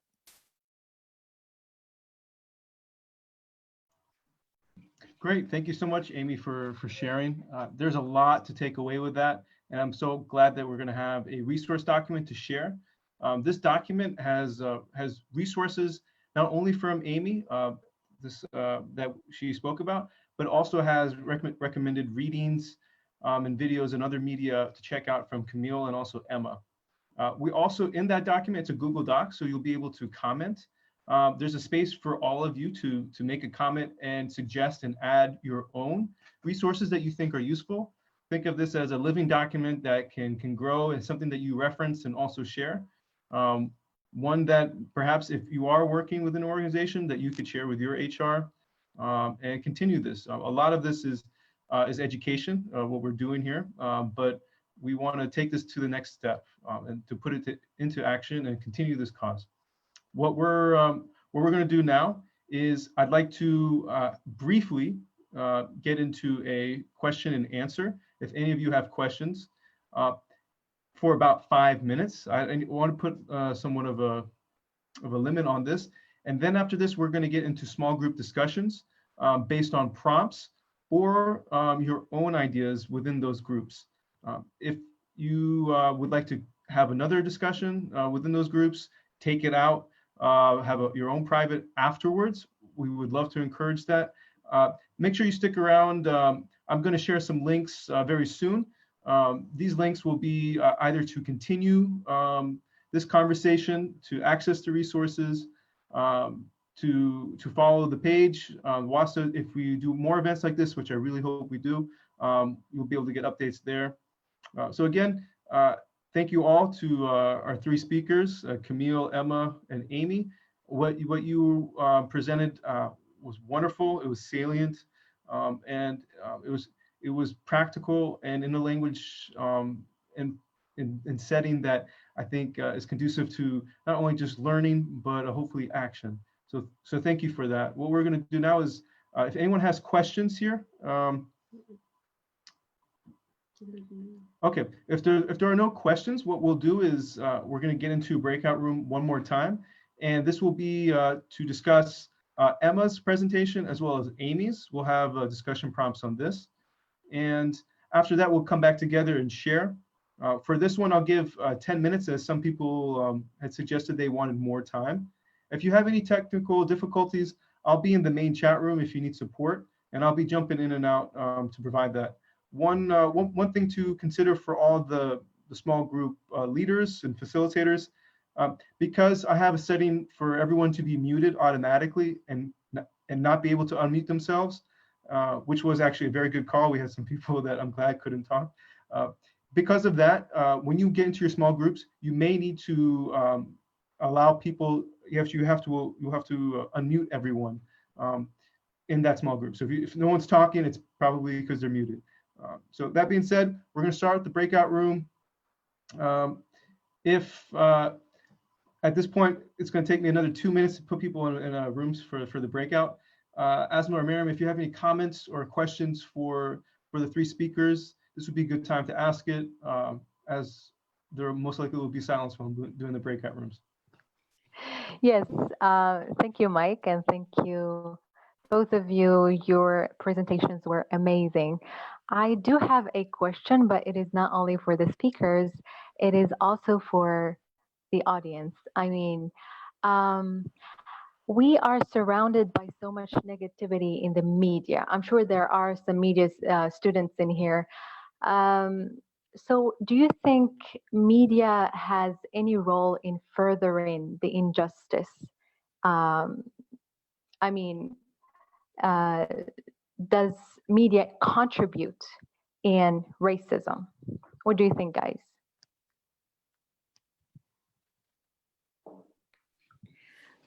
Yes, of course. I think media contribute in racism because I think every institution in media has an agenda.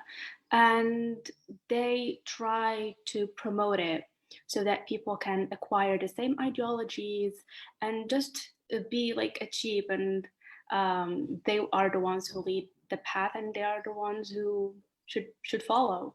Exactly. And I mean, from the videos that I have watched, so many of them were not representing what is happening exactly. We've seen riots, we've seen only violence in media. So do you think, does this have any effect on audiences? How do people see the world? Of course, it does manipulate people's minds, but do you have any further ideas about this?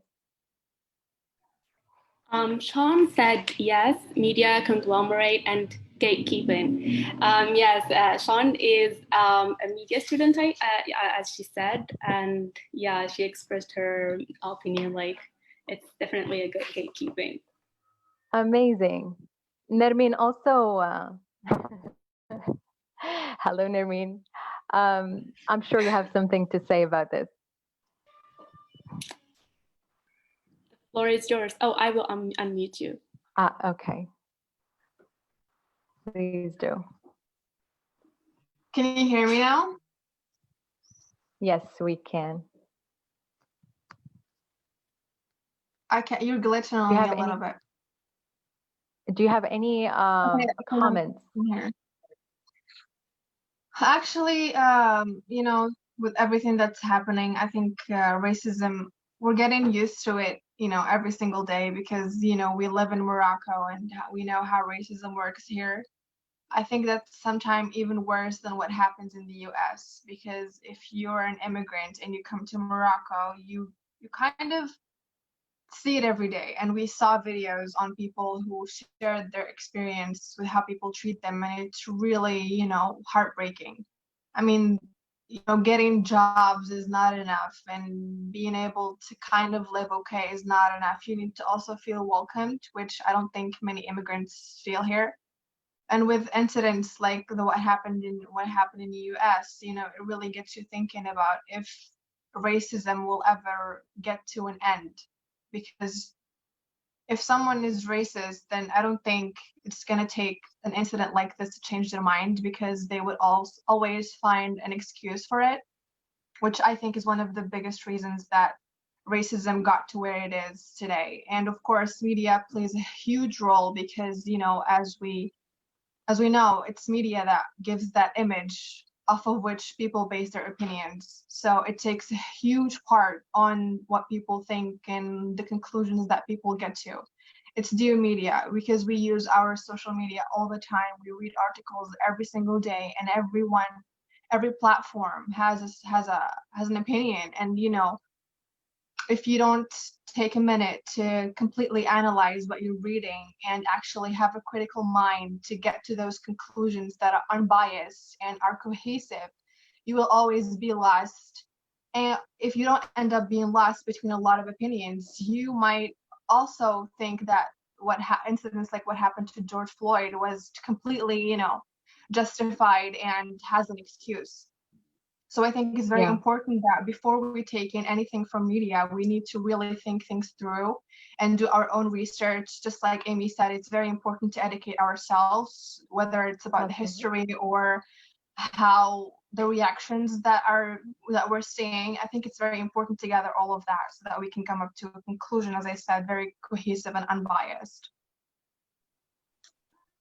Absolutely. Very, very eloquently said. History is repeating itself.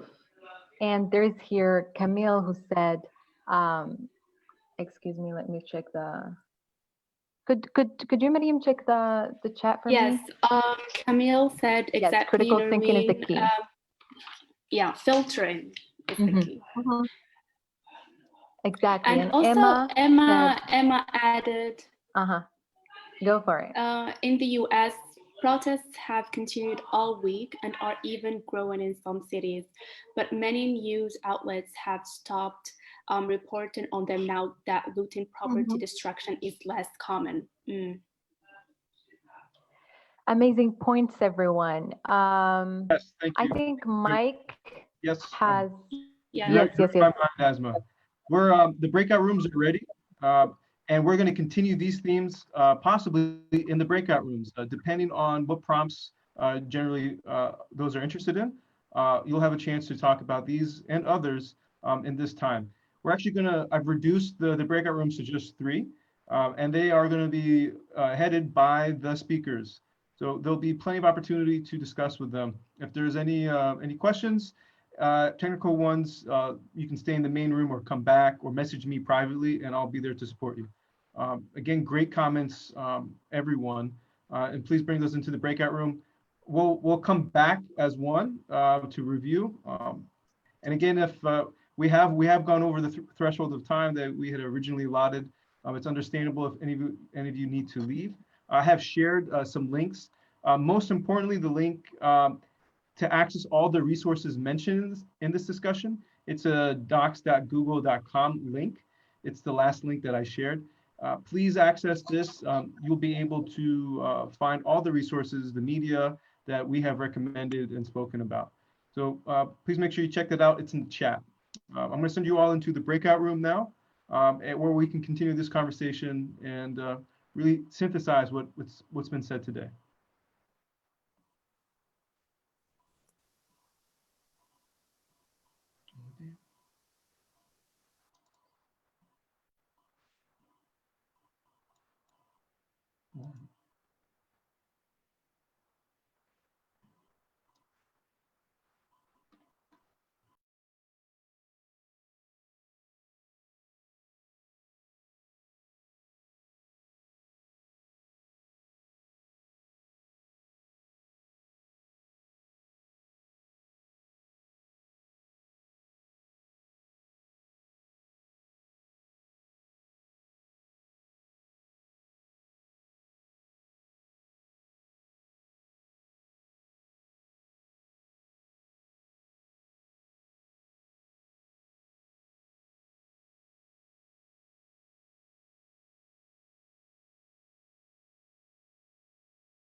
All right, we're just waiting for everyone to come back and join us. It's another migration coming from the breakout rooms. It will take a little more time. I was able to jump through all the groups many times. It was great to see the discussions happening, and we're going to give time for everyone that was assigned to share.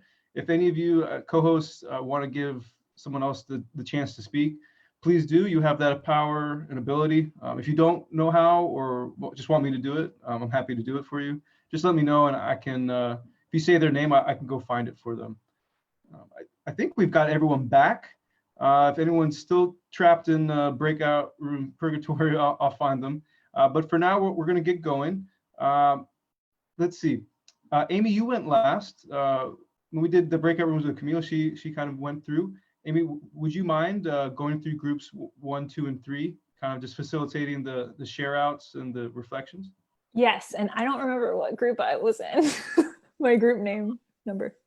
Maybe you can just start with your group, and instead of group names, I mean each group was based on a speaker, so you could say your group, then Camille's group, and then Emma's group if you'd like. You can. Okay, great. Yeah, I mean, I'd love to.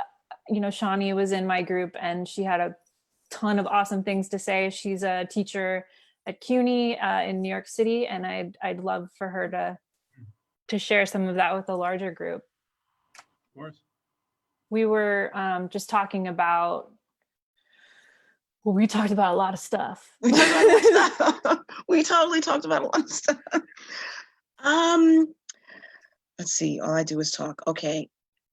I was really complimenting Amy on her presentation about, well, one of the things we talked about was how important it is to recognize the importance of being an ally, and also knowing that there have always been allies all along. There have been white allies all along that have, some of them even been willing to lay their life down on the line in the case of John Brown here in the United States.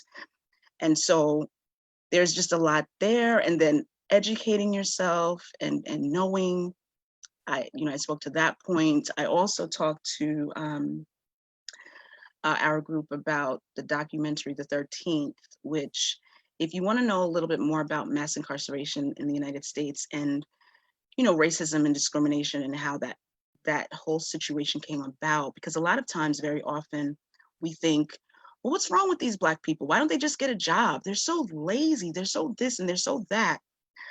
And there's a reason behind that.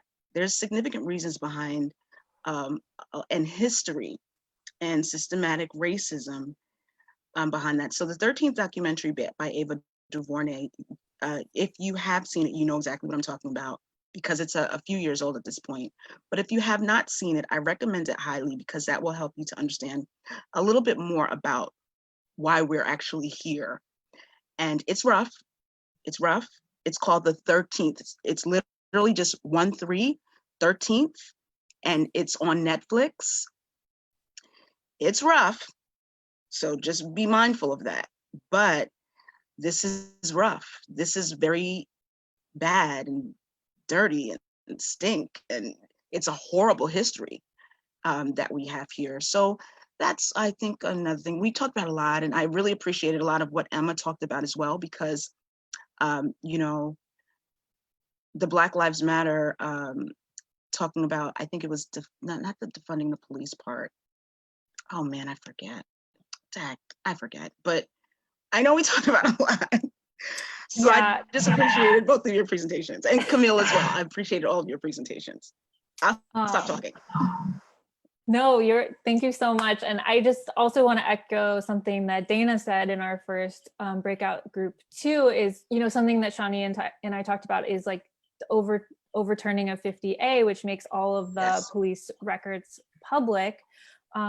And Dana mentioned that, we need to get into our communities, and we need to establish protocols of what we're going to do with this information and how we can hold the police accountable moving forward, which I think is a great conversation to have with your people in your community, your friends and family, just to see what this defunding and will look like. Mm-hmm. Oh, I'm the leader, sorry. Group 2. Emma's group? Yeah. What did you talk about? First, Sally was raising his hand. Do you want to speak? I was trying to unmute him.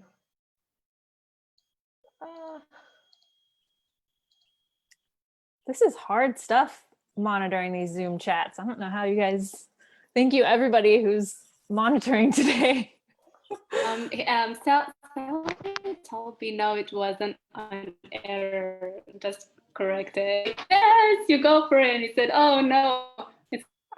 Yeah, I'm clicking unmute and it's not doing anything. Oh, so he was not intending to talk, right, Mariam? Oh, yes, yes. Okay. It was a mistake. No worries. Okay. Okay. Go ahead, Esme or Mariam, do you want to sum up what we talked about? Or I can do it. We've just been talking a lot. Please do it. Yeah, go for it. Okay, well, yeah, we had some great questions about, you know, how crime rates are structured in the first place, and that some of the causality can be difficult to pull apart, because if you look at some of the police departments, like in Los Angeles, where the budgets for policing increased significantly in a short period of time, that the non-violent crime rate, like for property crimes such as graffiti or petty larceny, go up because there is more policing, and they tend to be in Black and brown neighborhoods. So I also raised the example of like wealthy white suburbs, drugs are used at the same rates as in cities, but those folks rarely encounter the police. So we already have examples of where defunded police departments exist. And so it's about getting at the root cause of some of those issues for crime in the first place, and then moving forward to non-police solutions. And then a few other really good questions were raised. Yeah. Yes, and then I said there was a point in which I said, if people change, no, I didn't say if, but I said people should change so that institutions will change, and Sally disagreed. What do you think about that?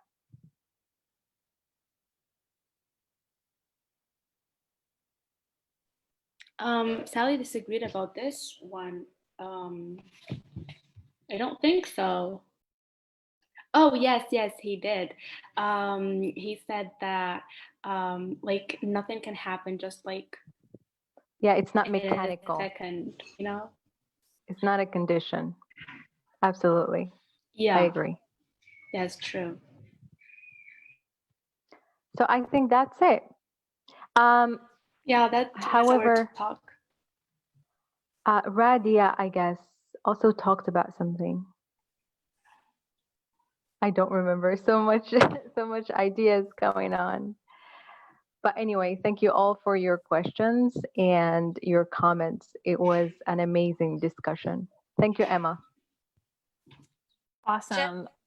Yeah, Ridhima, go ahead. Yeah, just to add to Asme, I guess we were just talking about different policies in place, or maybe ideas around policies which can help actually achieve this idea of defunding then moving forward to demolishing the police departments. And I guess that's it, you know, to keep it sucking. Thank you. Right, awesome. Okay, let's hear from our final group. Camille, we'd love to hear what you were discussing. Yes, so for group 3, we went to the second discussion question, and we talked about how we could avoid this from happening again. And they gave really great answers. But then we doubled back, and I think the answers that we got from a more hybrid question were really interesting. I asked them if they had a magic wand, or if they were in front of a legislator and could ask for one thing to be changed, what would it be? And I think this is a great question, because sometimes we look at things at a very macro level, and it's very hard for us to think about real results. So Travis and Nermeen were in my group, and I'm actually going to have Travis share the answers that they gave.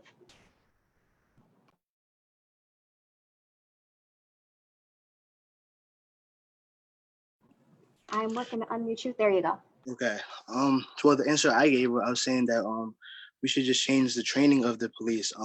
I know that what's it called? They spend more time on focusing on like hand-to-hand combat and stuff like that versus de-escalation, which is a big part. I also mentioned how I noticed how I was watching this video yesterday. It was talking about how the police are trained, and they're trained to be more proactive than reactive. So certain situations are caused because of they're acting out of fear or because of they're not reading the situation properly versus actually like assessing it and waiting to see what's actually happening, because two more times than not there's been Black people or anybody that's been attacked because the police based off of their assumption, I guess. Nermeen, she talked about how I think, if I'm not mistaken, someone mentioned how they should get rid of the military weapon. Camilla mentioned how we should get rid of military weapons. She was saying that not necessarily the case. I think proper train. It all went back to training again, if I'm not mistaken. They were just saying the proper use of it could prevent a lot of things, because people, even with high military power, I think it could be used to help people versus then kill people. Then all the things that's been going on. A lot was talked about. So this is like what I got from it. I hope this was like a good summary. It was good, Travis. Nermeen did have one point about developing proportional consequences. So she across the board, she wanted to see, I guess, actions that are proportional or standard when it comes to certain infractions, which is not something that we have right now. So each person gave one thing that they would pretty much love to see as an immediate step. So that was group 3. Thank you guys, and thank you, Travis. Awesome. Thank you. Thank you for sharing.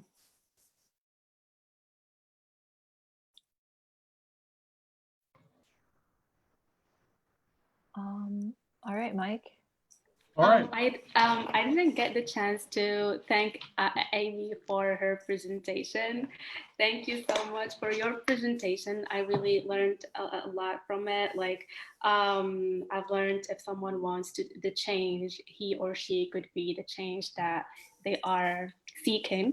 And we all, like, the word ally hasn't just one definition, it has multi definitions that people should be aware of.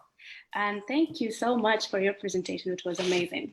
Thank you. Yeah, and Shani and I, that was another thing we talked about, like I personally don't have any kids, so I'm not influencing the next generation, but by having these discussions, and when you leave and you go talk to somebody about what you talked about in here today, you're influencing them and they're going to go talk about it with someone else. And we should all be pushing our friends to talk about this, because that's where it starts. A never ending circle. That's how it should be. Well, we're hoping that this circle definitely ends of injustice and inequality. But what a terrific night. Well, for us, it's tonight. I can't speak for other time zones, but it was really informative, impactful. One thing worth mentioning, though, and it kind of speaks to what we've discussed, is most people, I would say everyone in this group, is a similar mind and has a similar interest. Unfortunately, I think the ones that need to hear this the most and be educated the most and understand are not in this group or participating in this Zoom. And that's where it comes into being an ally and having those difficult conversations when you do hear those remarks and those statements that kind of echo or continue racist ideas and injustice. So I find for me, this is the resource document. I'm going to share it right now in the chat group. Again, it's the last link. The other links are to get connected. Some of you are here to practice your English. There's an opportunity for that. But the last link is for accessing these resources. For me, I know myself, that is the challenge, to talk to family and friends and co-workers about this and to continue it. And also in the resources, there are opportunities to sign petitions. I know if you're in Morocco, it's difficult or impossible to donate money. to any of these causes. There are some that you can support people that need bail money. But you can check out those in the resource document. Again, I just shared it in the chat room. And Amy has just shared an email if you have any questions for her. There's also an anonymous form. If you'd like to ask a question anonymously, please do. Just know that in order for us to get back to you, we need to have an email or WhatsApp, so it's not so anonymous, but at least we won't know your name unless your profile picture's there. But yeah, feel free to use that. We'd like to continue this. I love the ideas and energy. The one way for us all to stay connected is if you follow the page Wasta, we can post more events there. I'd love to continue this as a series, as we mentioned earlier, one that would maybe include more of a Moroccan perspective and experience of police and racism. So look for that. I just got to say thank you all again. Thank you to the speakers, Camille, Emma, Amy. Thank you, Miriam. Thank you, Asma. Thank you, everyone that also participated and spoke. Thank you all. Really great job. Unless there's no other final remarks, I think we can conclude. It's been I think a little longer, much longer than we expected, but it was well worth it for me. So thank you all. Good night, good afternoon, good morning for any of those out there, and take care. Thank you. Thank you, guys. Thank you. Good job, Michael and Iman. Take care. Bye bye. Good job. Thanks, everyone.